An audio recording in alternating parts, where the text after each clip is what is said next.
You are listening to the IFH Podcast Network. For more amazing filmmaking and screenwriting podcasts, just go to ifhpodcastnetwork.com.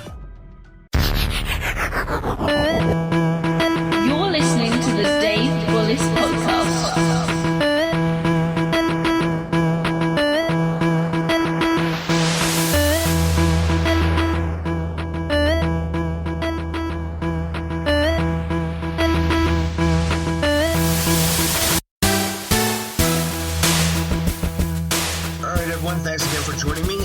This month, the month of September, we're focusing on making your first movie here on the Dave Bullis Podcast. And with me today is Elliot Grove, CEO and founder of Raindance Film Festival and author of 3 books. Elliot, how are you today? I'm great. I'm over here in London where it's actually been a lovely day. We've had a really cold, wet August. But today was like the last day of August. It was like, hey, Indian summer maybe.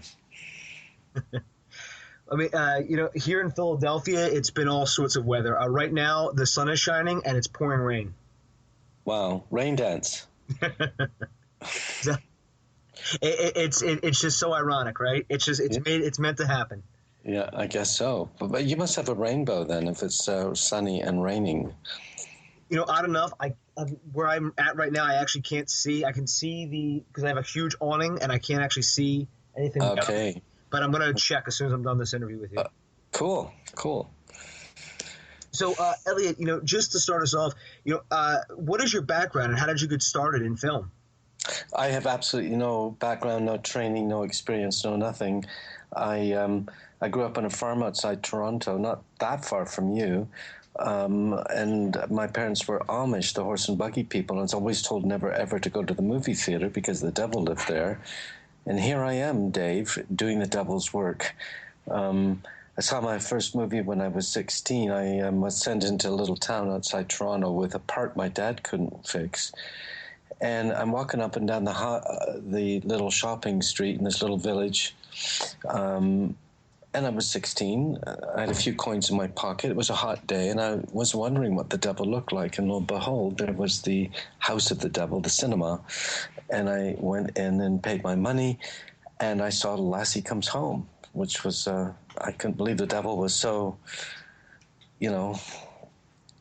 normal. And I was totally hooked. I then moved to the big city of Toronto. I started my last year of high school in Toronto, a big state school, 2,000 people. And the first day I walked in, everyone thought I was kind of weird because my mom had given me a really bad haircut and I was wearing this big stupid hat. So I decided that in order to earn the respect of my fellow students, I would study really hard, which I did. I always came first or second in my class. But when I graduated, I could have gone to any college or university in Canada, full scholarship, had I wanted to, but instead I broke my mommy's heart and went to art school downtown Toronto, an art school, a very traditional art school, taught by expatriate Brits who had fled Britain during the Second World War. She set up shop in Toronto, and I worked. It was a 3-year course. And my post-secondary school graduation certificate, Dave, proclaims me an expert in nothing to do with filmmaking or literature or any of that stuff. I am, however, a qualified technician in something called cire perdu, lost wax bronze casting, the ancient art of the Greeks. And based on that, I came over to London first in the mid-1970s. I worked for a while as a sculptor technician for Henry Moore, Sir Anthony Carr, who died just over a year ago. And also I worked as a stagehand at the BBC, the big television centre here in London. I was a stagehand, for example, in the last year of Monty Python, Doctor Who, Old Grey Whistle Test, a lot of these iconic shows. And when I went back to Toronto in the late 70s, I then worked as a scenic artist working on many features, 68 features apparently, and over 700 commercials and shorts I was a scenic artist on. And most of these films, Dave, are films I hope you never see. However, they're really terrible. These are really awful films. You'll know if I've painted on a set if you look up on IMDb or late night on Amazon and stumble across a film with one of these words in the title of the film. I probably worked on it, Dave. I look for a word with look for a film with a title that includes the words slime, gore, massacre, zombie. If it does, it's likely I probably worked on one of those films. I also was down in Tennessee for a few months working on a film called Close Encounters of the Third Kind. And then I worked as the lead scenic on a painter on a film called Equus, based on the stage play by Peter Shaffer. And that film starred Richard Burton, and it was me that turned the white walls of the studio into what looked like period barnwood stabling, using the decorative paint techniques I'd used in art school. And while I was working on that film, I was wondering how any film ever got made, because Richard Burton at that time was suffering from heartache. He just busted up with Liz Taylor, and he was also battling addiction. And if we had a 12 o'clock call, or an 8 o'clock call, I should say, in the morning, we were lucky if he showed up at 12 o'clock, and if he did, he was usually so off his face he couldn't work. But that film did get made, and lots of stuff happened. So that's sort of how I sort of got my touch in with filmmaking, and I got totally hooked. I don't know if that makes sense or not, but that's me. No, it makes perfect sense. Because one thing I find is there's never one way to get into any industry, really. And with film, it's also pretty interesting because every guest I've had thus far, no story has ever been the same. Yeah. I mean, it's well, just give me 2 seconds, I'll finish off. And then moved back to London in the mid-'80s, did everything under the sun. And when I started Raindance in 1992, I was at a real low point. I'd gone bust. I was working property over here, had lost absolutely everything. And so I started Raindance as a thought experiment based on what little I'd learned as a scenic artist all those years. 9 years I did that. Which was, can you make a movie without any money or any film training or any experience? That was the thought experiment. And I knew I'm a bit practical, and I met some young Brits. My first intern was a guy called Edgar Wright, and a couple of years later I met another guy trying to do the exact same thing, Chris Nolan, and it kind of worked. And then because people started making films with literally less than the catering budget of one of the bigger British or American films that were being shot here, there's no real place to show them. So I started the film festival a year later, 1993, and that's sort of where I'm at today, all these years later. Oh, excellent.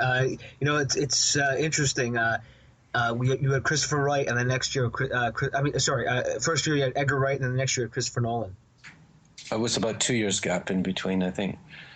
92, 93, Edgar worked with me for about 9 months, and then I worked with him on his very, very first film called A Fistful of Fingers, which I'm trying to get him to release, because it's just a textbook, your film school in a box, like type, do it yourself. And then that was 92, 93, and then Chris was 95, 96. He was still in university when I first met him. He was making short films. When he graduated, he got a really dumbass job stacking shelves at the local chemist Boots in Piccadilly, if you're in London. It's still there. And then on the weekend, he would get the equipment out of the University Film Society that he'd been using to make shorts, a 16mm camera, and then he would start shooting Friday night, Saturday, Sunday, Monday, and he would store the equipment in my office, which is right in the center near Piccadilly. Then Monday morning, he'd give me the key back, take the equipment back to the university, and go back to the chemist shop and stack shelves to make a few more pennies to stick on his credit card so he could pay people the next weekend. And I presume that what the movie was following? That's right, the following, yeah. That's what I find, is when you first start off, when you're first making your, I don't want to call it a student film, but, your first attempt at a very professional film. I've done the same thing where you shoot Friday, Saturday, Sunday, and maybe Monday, and you just, and I'm familiar with that too, just trying to make enough money the day or week before to pay for tomorrow. Yeah, well, that's one of the definitions of guerrilla filmmaking. Chris made the following over 9 months. It took him 9 months to get that together, total budget was probably maybe $10,000 in dollar terms, which, 25 years ago was a lot of money. And then what happened is that was hitting the festival circuit, it went to Sundance in that year, in 99, I think it was. It took him ages to get it finished. And during the time he was finishing it, he started working on his next film. So the minute the film got into Sundance and got distributed in so many different countries, he could then go off with Memento, which is essentially, I suppose, a rework of The Following. But because he had this little momentum going with The Following, he was able to get that film done. But if you asked him about advice, he would say, well, that's what I did. But he said, I would never advise that, because finishing a film, as you know, Dave, is such a rough and hard job. It's hard to focus on two things at the same time. Yes, it is. Elizabeth Carr, who was the guest prior to you, I said to her, making a movie, even if you make a short film, that doesn't do anything with your friends and family, it is a monumental effort to do that, even just to do something like that. Yeah, no, it's true. That's true. So Ellie, you started Raindance in 1992. What was the inspiration to start Raindance? Well, as I said, it was a thought experiment. Can you make a movie without any training, any money, or any experience? I had a little bit of experience working on other people's films, but I had really no idea about anything else. And I've been very fortunate, Dave. I've met the most exciting and most talented people, not just Chris Nolan and Edgar Wright, but a whole host of people, some now famous, like Matthew Vaughn and Guy Ritchie, Julian Fellows, the screenwriter, Nicholas Winding Refn, who did Drive, if you might remember, and Only God Forgives. All these people I met when they were starting their career. And some of these people that I've met, extremely talented filmmakers and screenwriters, have yet to receive the critical or financial success as some of the people whose names I've just mentioned.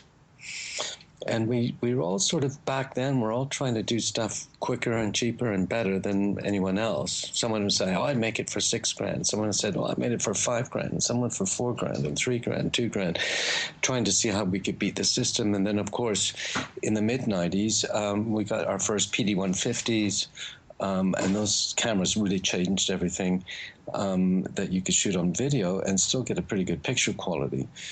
And then, of course, the advent of, your digital editing on computer with the Final Cut Pro and the Avid and so on. Avid was just so expensive, none of us could afford it. But when Apple came out with Final Cut Pro in the late 90s, I believe, if I remember correctly, suddenly everyone's cutting on laptops and shooting on video cameras plugged straight into the laptop, and it really changed everything.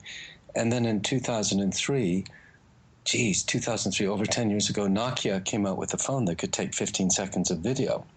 So I went to Nokia and I said, why don't we do a film competition where movies are just 15 seconds long and shot on mobiles? And they said no. And I said, you got to be crazy. People will just really dig your equipment. And they said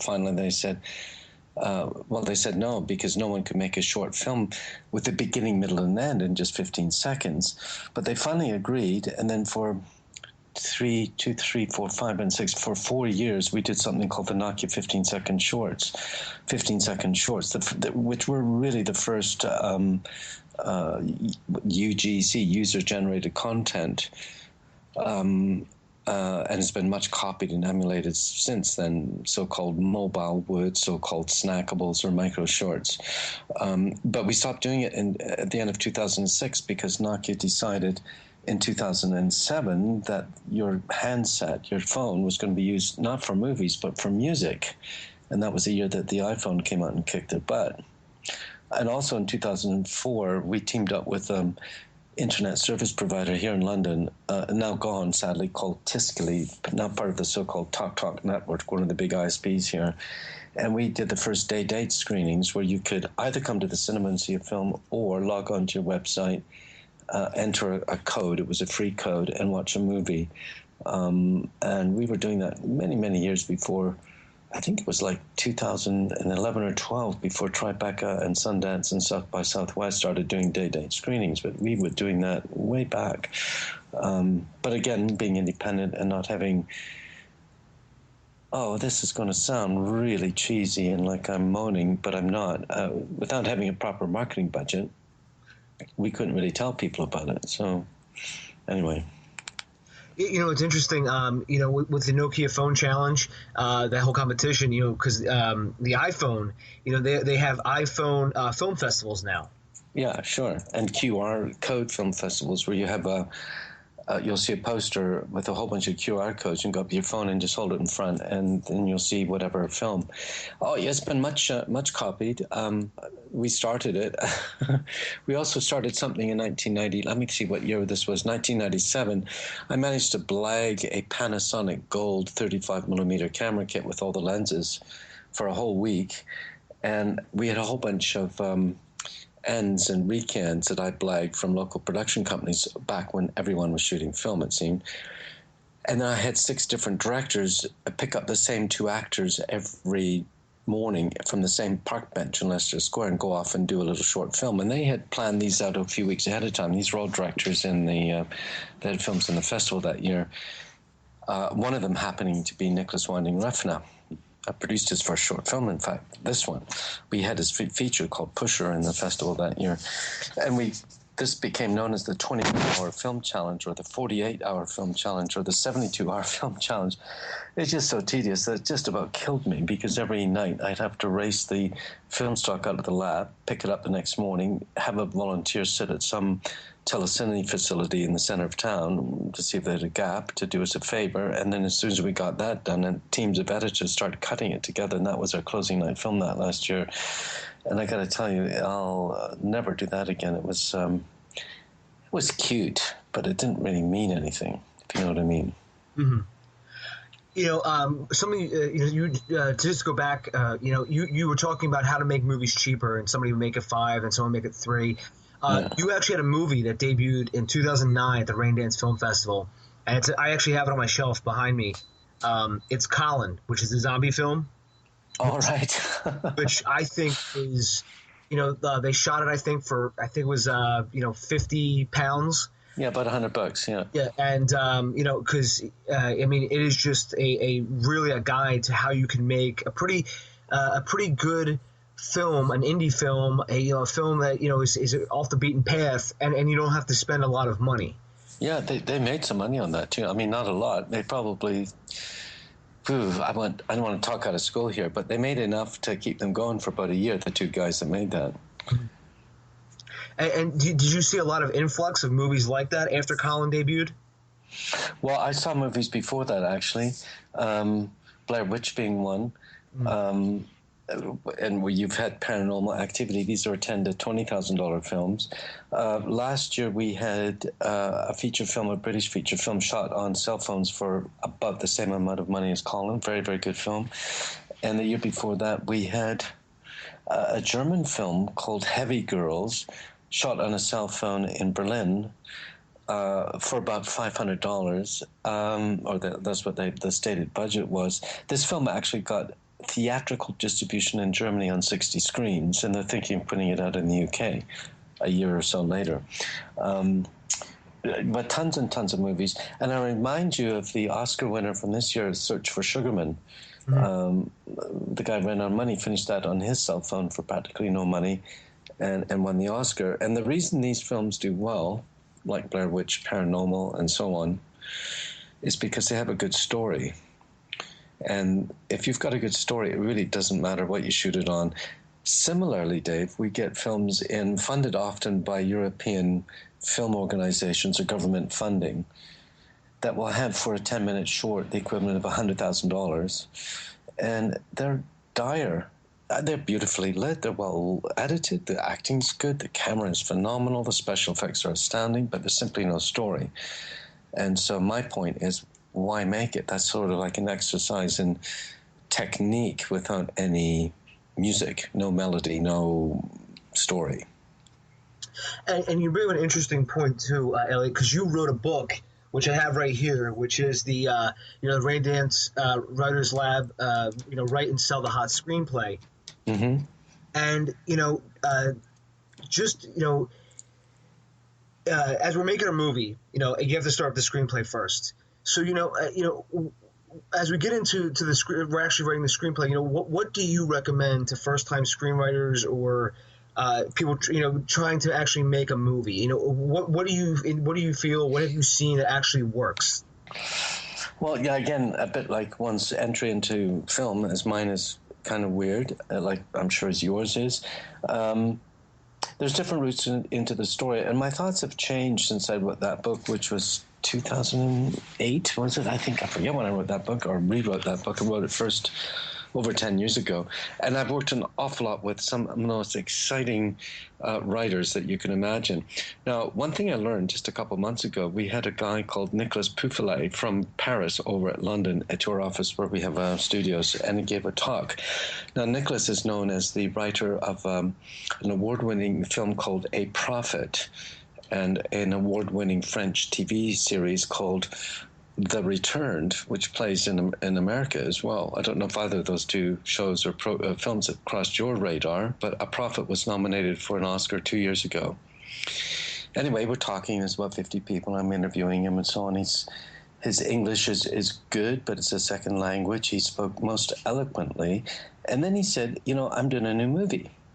And I said, geez, I'm thinking to myself, why didn't you tell me before? I might have had 100 people instead of 50, the marketing side of me coming out. I said, what is it called? And he said, it's called Goal Undead. I said, you mean it's zombies and soccer? He said, yeah. He said, but wait a minute, let me explain why I wrote this movie. And this is why I'm trying to answer your question. He's French, he lives in Paris. I got back from Paris last weekend, where we have one of our film hubs. I love going to Paris. But did you know what? The people outside Paris hate Parisians. Because if you really want to get a decent job or move ahead with anything in terms of your career, you've got to go to Paris. And if you can't go to Paris, you're pretty much shut out. And if you're Parisian and leave Paris, people literally spit at you. And what happened with soccer, football as they call it over here, a few years ago, a couple wealthy Russians bought the main Paris football clubs, soccer clubs, like Paris Saint-Germain, and bought these hugely expensive players in, paying them tens of millions of dollars a year. And so now the Parisian teams are kicking the butt out of the provincial teams in the Premier League, in would be like the NHL in hockey, kicking the butt out of all the other teams. So now the non-Parisians have another reason to hate Parisians. Soccer. So Goal Undead, Nicholas said, is a story of a team of zombies who come into the capital city, Paris, and kick the shit out of the Parisian soccer team because they're zombies. And then he said, wait a minute, don't think of them as zombies, the typical stereotypical zombie. Think of them as people who are really pissed off. And the reason I like this story is because it gives an idea of what he was trying to say, and then how do you say it, make it unique, and so on, which is one way to go into the story.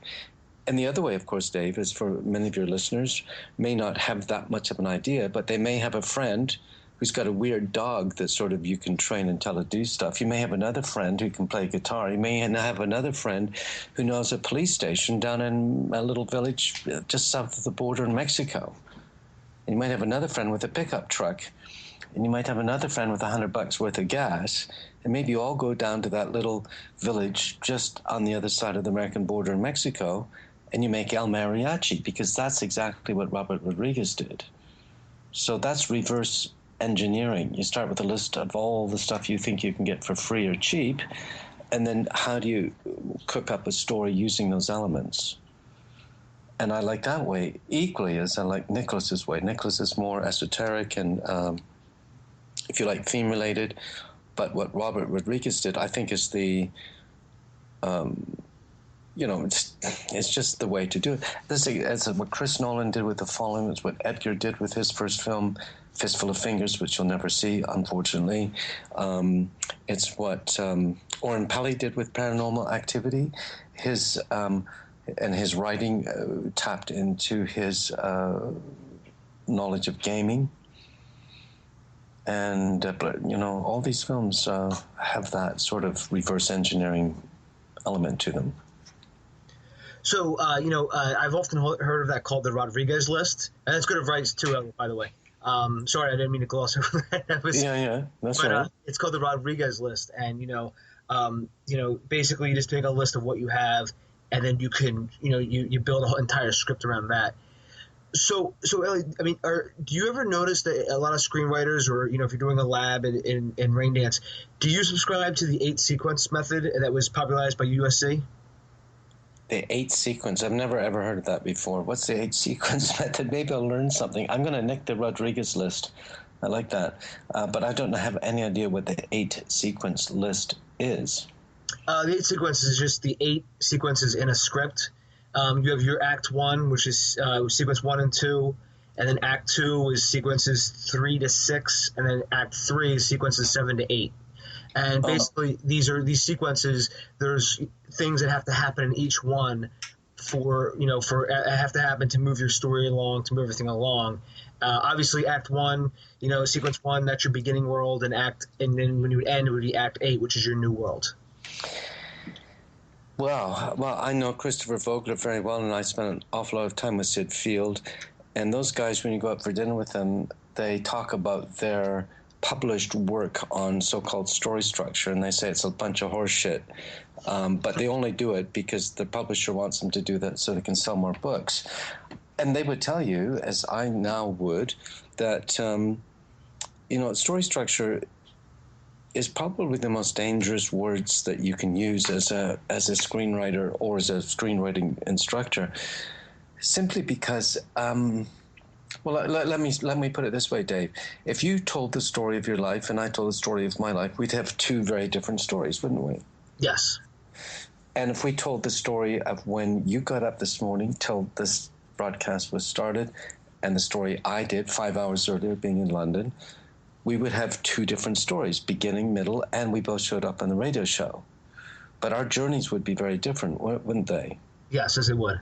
Yeah, so my advice now, speaking to lots and lots of people and thinking about this very hard for many years now, is that the 8 sequence, the USC, the 9-step this, the 22-step that, the 3-act whatever, these are all useful guidelines to sort of every once in a while pick up to see how you're doing if you get stuck or lack confidence. But basically, everyone in the world is an intuitive storyteller, some better than others. And when you look at storytelling intuitively, then these rules suddenly don't make much sense. I'd hate to apply those story structure principles of USC to a film like Amores Perros, my good friend Guillermo Arriaga wrote, or 22 Grams, another film of his, or for that matter, Memento, or The Following, or I'm sure that some smart guy in an ivory tower with a beard and a cane could point out how these patterns work, but I personally think that they are distracting and not helpful. And that's why it's always good to have these opposing viewpoints. So but thank you for that. And I do imagine a lot of professors are like with the gray beard and the cane and the ivory tower, because I work with a lot of them, and I can. I actually work at a university. I see a lot of them every day. Yeah, well, look, but Dave, if it's helpful, if it helps you get your story out, or any of your listeners, then by all means do it. And I used to preach up and down, and I had my own 9 points or 8 points or 22 points. I can't remember now. I used to, and you can analyze stories like that and break it down. But as I've gotten more experience, I find that those things are not as helpful as I once thought. Oh, interesting, yeah, and it's always up for everyone to find their own way, see what works for them. Mm-hmm. So if we did, we finally did write. Let's just say again, this is about making your first movie. If we did, write a script, and we called in some favors, and we move into pre-production, mm-hmm. What would you recommend for the next step now for the filmmakers when they're going into pre-production? Well, this is what I've learned too the hard way, is that when you don't have a lot of money or very much money, let me back up. 2 weeks ago, my studio just off Trafalgar Square in the heart of London, we've got 2 rooms, about 2,000 feet each. We hired them out for a day as the as a craft services place for Alice in Wonderland Part 2. And they were shooting up in the little street where our office is, just off Trafalgar Square, near Buckingham Palace, a horse and carriage period. They had 3 actors. The actual screen time that they were shooting that day was probably half a page. It was a short scene with Anne Hathaway. And they had 209 crew members. Can you believe it? For a little scene with a fireplace in a little room in the little museum across the road. Actually, Ben Franklin's house where he grew up, right across the road from my office, just as it happens.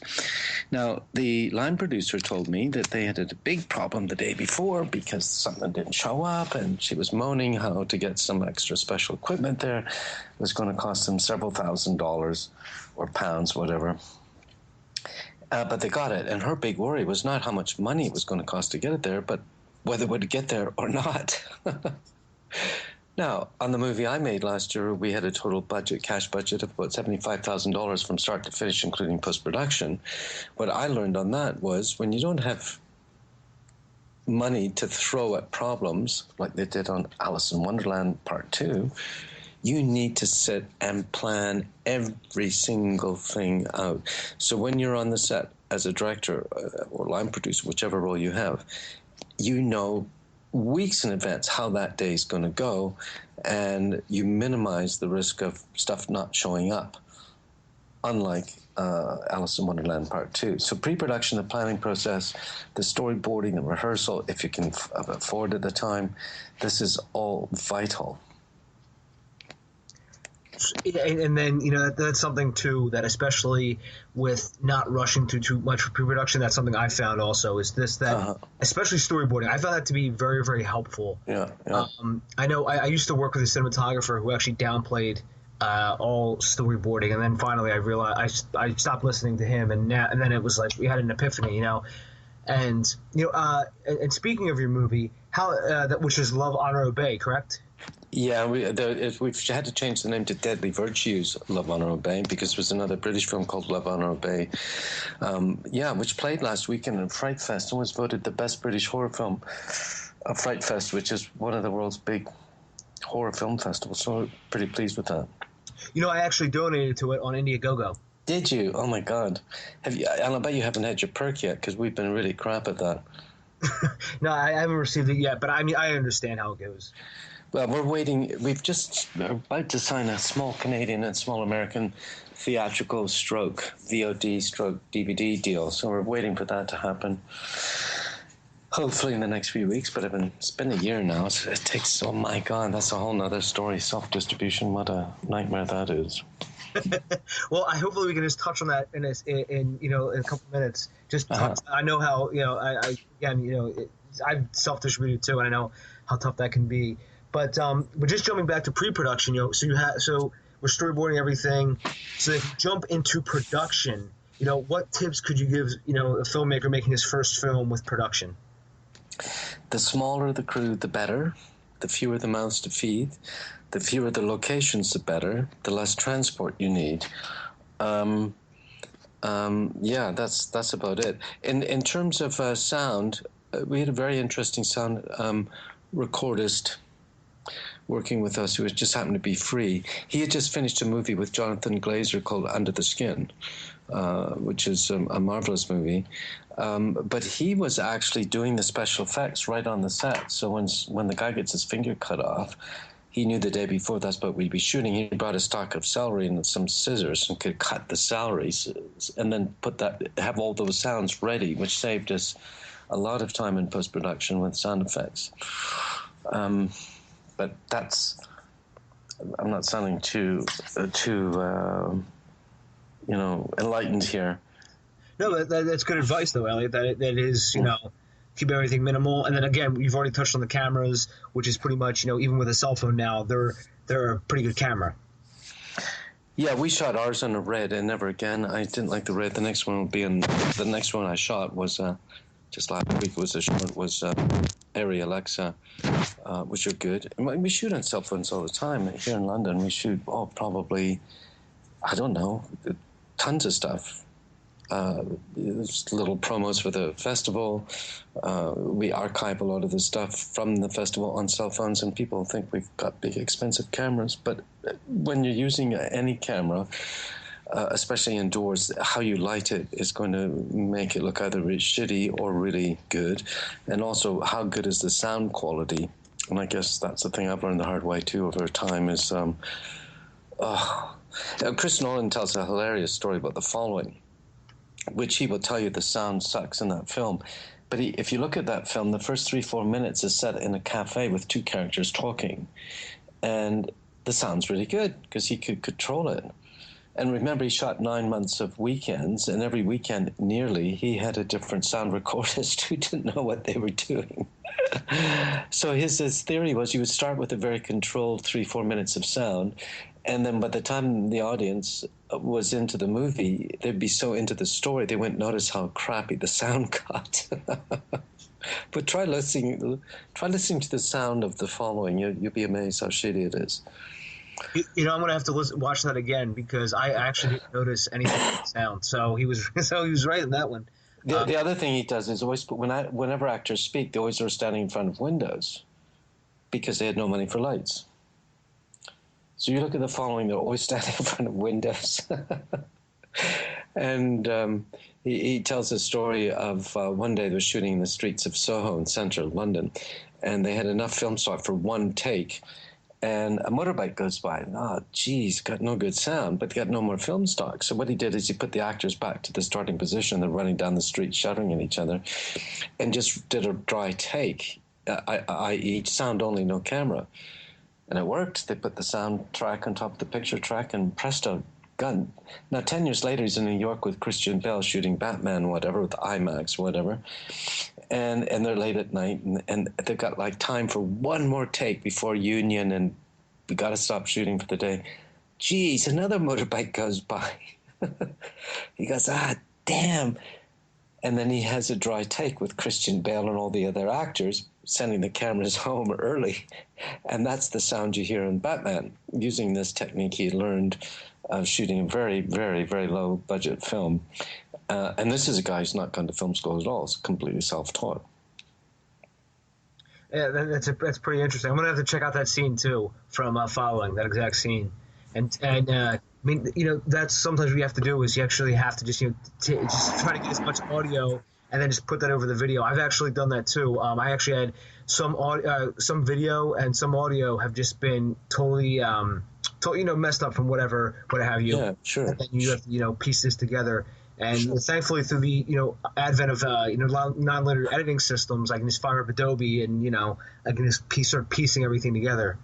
Well, back in that day, that was edited on UMAT, online.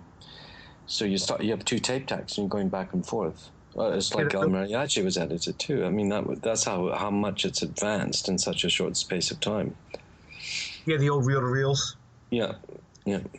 So now if this this hypothetical first-time filmmaker, if he has finally made a movie and he's shot for, let's just say, 15-20 days, he or she has something, and once they edit it, can you touch upon marketing and self-distribution? Obviously, at that level, self-distribution might just be YouTube, but I know social media is a big part of Raindance. So can you touch upon anything that might help somebody making their first movie? Yeah, first thing you got to do, and you should do this before you start shooting, is get the poster. And if you want, you can get the actors, get the headshots or something. The poster of Deadly Virtues, Love, Honor, Obey, was an image that we got for $12 off Shutterstock, one of the free websites. And it wasn't until we got that image and got a graphic designer to put the title in that everyone who worked on the film, including me, the producer, started to think, oh my God, that's a movie. And that one sheet, or if you like, from a marketing point of view, your campaign image, it took me about 15, 20 even attempts to come up with that image. But once we had it, everyone started to really be happy about the film. And we didn't get that until February this year, right before the Berlin film market. We finished the film in September last year. That's thing I learned and regret. And you think I would know better, but I don't. In terms of self-distribution, it's all about building your social media profile, as you've done with your wonderful show, Dave. And the more people that you get to know about what you're doing and how you're doing it, the more potential customers, to use that blatant word, you'll have once your film's finished and you're ready to offer them a download or a DVD, whatever you're going to do it, or let them know you're playing at a festival in Philly, you're at the Philly whatever film festival, and come and see me and meet my team and all that. So can I talk about crowdfunding just for a minute? Oh, absolutely. Crowdfunding, I did 3 crowdfunding campaigns last year. One for this movie, which went over its target, thanks in part to your contribution, Dave, and 2 others which failed. One of them for the festival, which we asked for $21,000 for 21 years. We thought that was a slam dunk, and we had just the most brilliant list of things. But what I've learned about crowdfunding is that it is not about raising money at all. In fact, if the 2 that failed, we really were counting on these vast sums of money in retrospect, and they both failed. But the one that succeeded, the one that you contributed to, that went over its asking budget, we didn't really need the money. We just wanted to let people know we're making a movie. Yes, we did need the money. We did use every single penny of it. It's true. But the main reason we did it was to let people know that Raindance, after a gap of something like 7 years, we're making another featured bin. 2007, since the last movie I had produced called The Living and the Dead, which had won a whole host of awards around the world. And we hadn't done anything, been too distracted by other stuff. So that's the reason we did it. And that's, I guess, what I've learned about crowdfunding. The other thing about crowdfunding is, in terms of the perks, there's sort of, like your movie, Dave, 3 different levels of perks. There's your standard definition perk, if you like, standard res, which is like your DVDs and downloads. Then there's your higher resolution, your HD perks, if you like, the really high res stuff, like maybe visits to the film set, or your daughter's only 16, can get a part in the film. And then there's your 3D perks, the ones that are really intimate. So I could say to you, Dave, if you give me an amount of money, give me $50 to my campaign, or $50, pounds, whatever, I'm going to get the lead actress to call you for a 10-minute conversation, and we'll pay for that on Skype or whatever. So the 3 different levels, and as they get higher resolution, if you like, they become more personal, more one-on-one, and impossible to duplicate. So those are the things I've learned about crowdfunding. It is a lot of work, crowdfunding. My God, I think it'd be better getting a minimum wage slave job stacking shelves at a supermarket. I think you'd make more money than doing a crowdfunding campaign sometime. But again, that's because you're worried about money. It's all about expanding your reach and getting more people to know about you.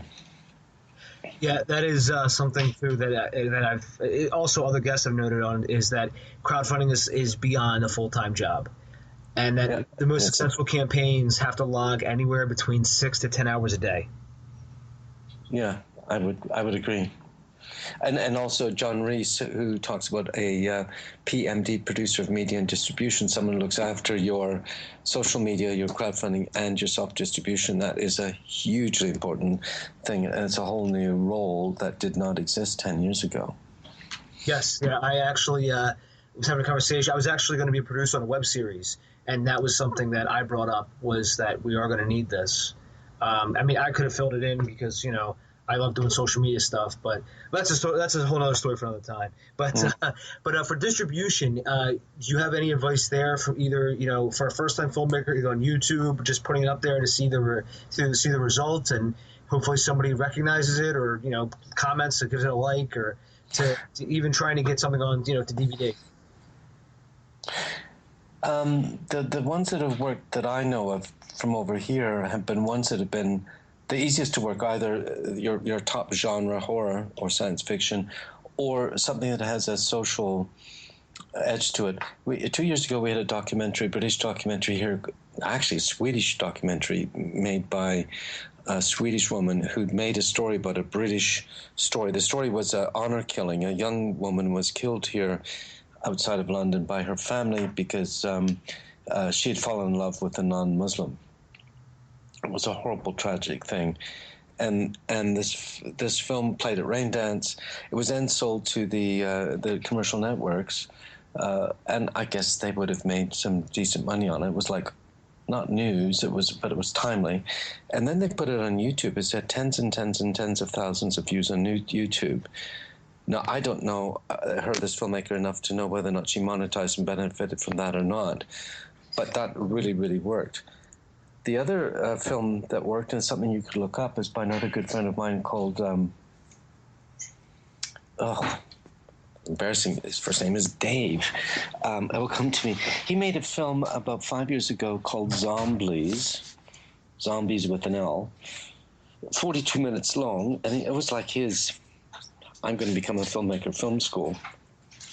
42 minutes before he realized it was too short to be a long or too long to be a short. So I was kicking around under his bed in a box, and finally about 2 years ago now, he stuck it on YouTube. Just put it up on YouTube one day and didn't even think about it. Didn't promote it, didn't do anything. Checked it about 6 months later, a year ago, June, and went, oh my God, 1.2 million people have seen this. How did that happen? So he becomes a channel on YouTube. And said about 7 million people look at that film. It's just completely stupid. I hope you don't like it, Dave. You would say something about your personality. I actually haven't seen it. You have seen it? No, I haven't seen it. No, you'll see it. Zomblies. But you can also buy the HD version for $1.99. Now, he's probably made about $25,000 off the charges that he gets from the ads on YouTube and the downloads that he's done on that. And that's for something that would cost him maybe, if you're lucky, $5,000 to make 5 years ago. And it's just sort of sitting there, and the money he makes every week, he makes $300 to $500, which pays for one of his assistants' salaries.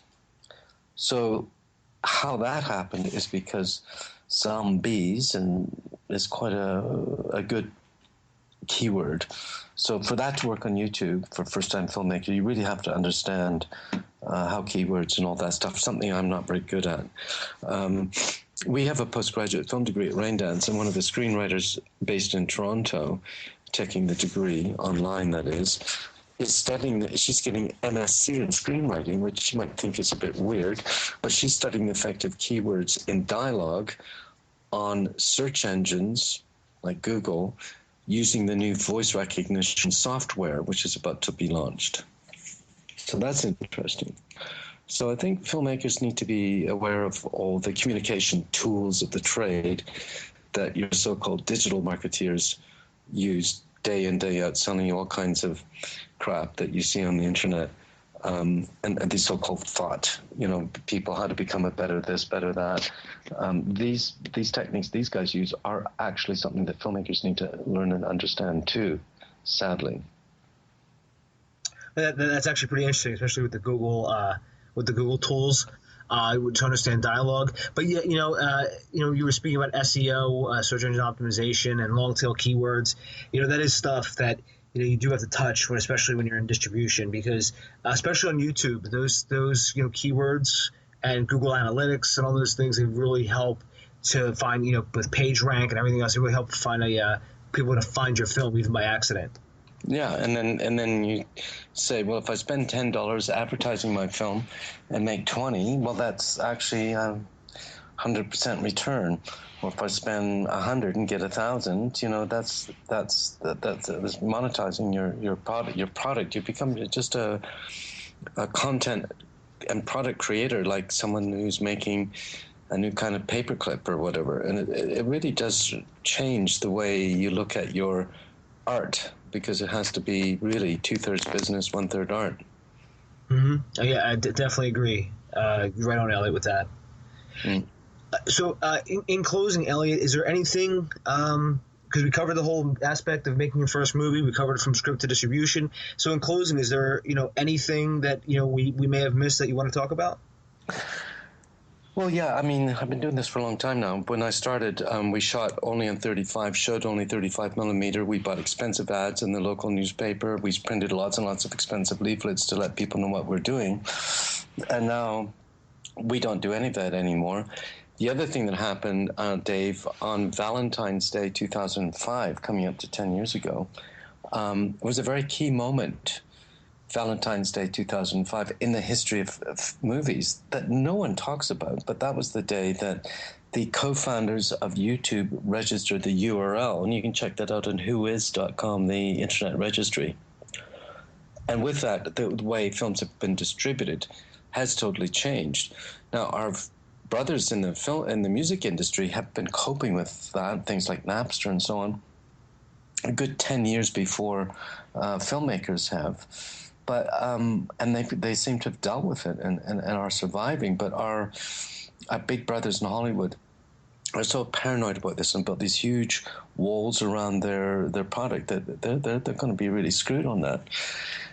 So how we deal with that is a really big issue, and somebody bright is going to figure that out. And very lastly, there's two ways to make a film. One is to go to the film industry castle and line up at the drawbridge and wait there with the clamoring throng of hundreds and thousands of wannabe screenwriters and filmmakers, and every once in a while they lower the drawbridge and they say to, hey, you in the back, you and your mate, you can come in. The drawbridge snaps up, leaving us all out there wondering when they're going to lower it again, getting more and more pissed off and irritated.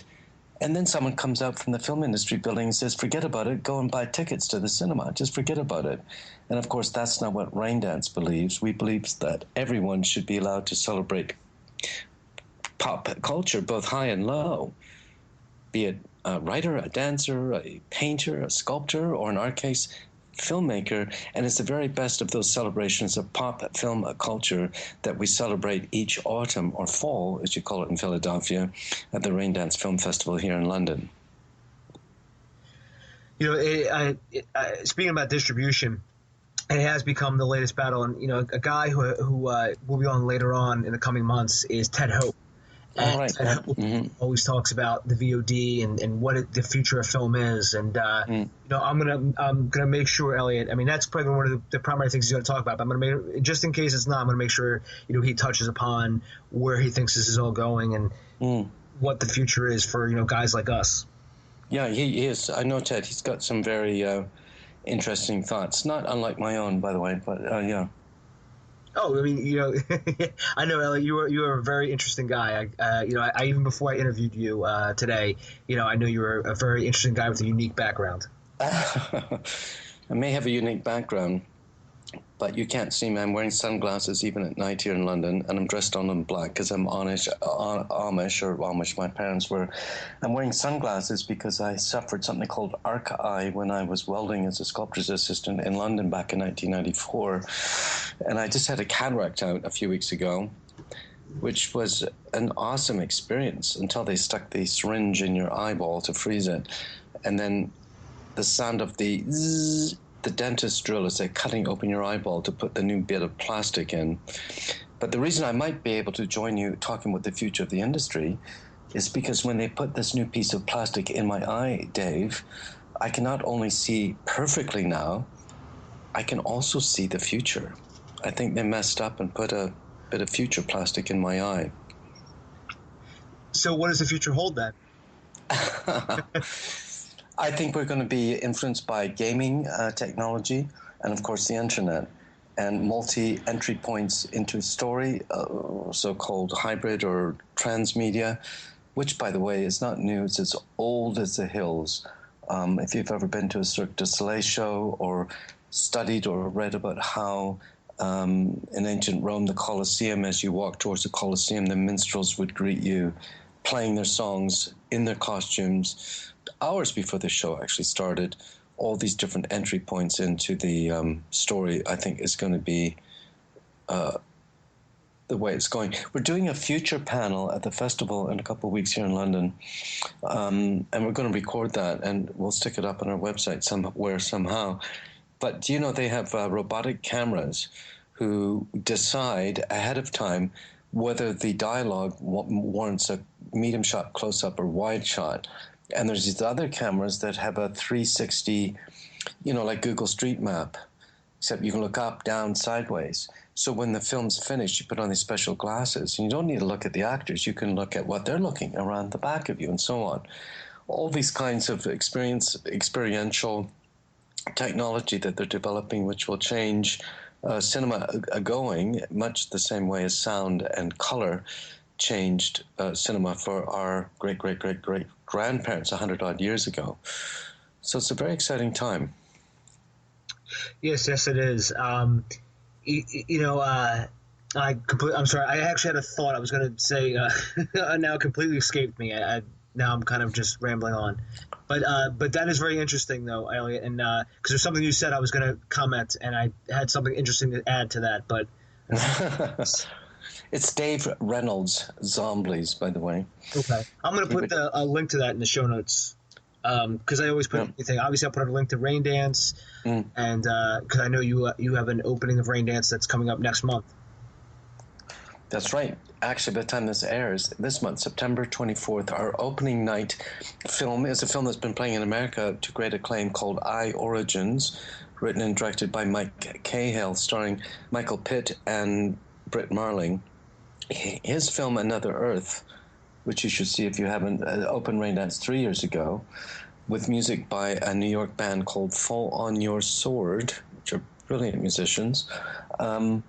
And then we have an after party on the opening night featuring a filmmaker stroke musician named Roland Gift. Does that name ring a bell? No, unfortunately it doesn't. His band was called Fine Young Cannibals. Ah, that rings a bell. Yeah, well, he's the lead singer. She Drives Me Crazy, that was his song. And he's a filmmaker now. I'm producing a film for him. We'll start shooting in December. But he's kindly agreed to come and give his first London Soho performance in over 20 years. So I thought it was kind of cool to get Fine Young Cannibals back on stage. Yeah, that is actually really cool. So, Elliot, I want to thank you very much for coming on. And for anyone who is listening, I recommend Elliot's 3 books, again, which I touched on, which are Write and Sell a Hot Screenplay, his second book, which is The Low to No Budget Filmmaker, that's from the Producers Lab. And he also has the 130 projects to get into filmmaking. And again, all 3 books I have right here. They're all fantastic. And they've all helped me along the way in one way or another. And Elliot, is there anything where people can find you at if you want to? I'm easy to find, raindance.org. We also have offices in New York, Toronto, and Los Angeles, and hubs in Montreal and Vancouver. So we're pretty easy to find. Just look at the website, raindance.org, and there's phone numbers and emails. And Dave may not agree, but I'd like to pride myself. I'm pretty good at getting back to emails. We're not that big. We're small. But we're kind of cool, we think. That's why we are in the northern part of Europe where it never gets hot, so we can be cool filmmakers. No, you're pretty good at email. So, yeah, I believe me, I email so many different people, and it's always interesting to see different industries, how they respond back. But yeah, you're great, Elliot. No worries. Hey, I need to ask you, Dave, and your listeners, does the name Asia Argento ring a bell with you? Yes, it does. As? He's the filmmaker. I believe he just shot. I can't remember the name of it. There's Dario Argento, which is the famous Italian horror director. Yes. And then Asia's his daughter. Yes. Okay, cool. You pass. I'm doing some market research. Anyway. I think she made the film Do You Like Hitchcock? I could be completely wrong. That's right. I think so. Yeah. Oh, good. I passed. Yeah. So no, the reason is I got to speak to her tomorrow, and she's wondering what her profile is like in America. So I thought I'd just test it on Dave Bullis. So there we go. Well, I'm a very poor, poor grouping of America. I'm just this guy from Philadelphia who does a podcast. But one of my goals, though, Elliot, and this is true, is I actually want to get a movie into Raindance. All right. Well, have you ever submitted to Raindance? No. Okay. Well, that would be your first hurdle. Yeah, the last thing I shot and which I directed was a TV pilot back in 2010, and then I produced a zombie short in 2011. Since then, I've been just working on everything, literally everything from screenwriting to making myself better in every area. And now I've got so much, like, it's almost like a tea kettle when it's like, shooting steam out, and it's like, I'm ready. And now that's pretty much where I am right now, is that I'm just like, enough of this, I've been preparing and doing this. So now I'm just ready to start. I have an idea too for the film. If you're interested, I'll tell you offline, but I don't want to say too much right now, but it would be a low budget film that I know I could make. I have so many people who owe me favors. It's ridiculous. So, that's great. That's good. Actually, just earlier this year, for my 30th birthday, I actually launched my own film production company. Good, cool. Well, there you go. Thank you. So I'll make sure to send you a shirt once I get them made. That's great. And send me the link for the show so I can blast it out on our airwaves.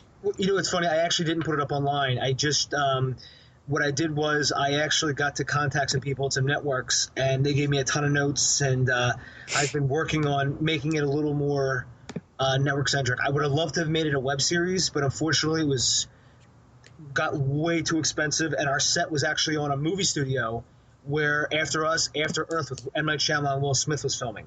Literally, we had to take apart our set so they could put in their set. We had like nothing. I mean, literally, the studio did us a favor because right down the street from me, a new movie studio opened, and they did a favor for us. And obviously, we got it at like 1% the cost. So yeah, it was just one of those things. It was serendipitous, and all the planets aligned, and we were able to shoot this TV pilot. So. But yeah, I'm gonna definitely want to shoot. That's on my bucket list, is actually to getting a movie into Raindance. Cool. Well, I need to leave. I have to get up in about 6 hours. I got an early start tomorrow. But good talking to you, Dave. And send me the link to the show so I know how to promote it when it's up on Tuesday. Okay, absolutely, Elliot. Again, everyone, thank you very much for joining us, and you can find me at davebullis.com, and again, at Twitter, it's at Dave_Bullis, and Elliot's on Twitter, too. He's at Elliot Grove, and thank you very much. Elliot, my pleasure, sir, and thank you again for coming on. Okay, have a great day. Oh, thank you. Thank you. Take care. Bye. Find Dave at davebullis.com. Please make sure to subscribe and share the podcast.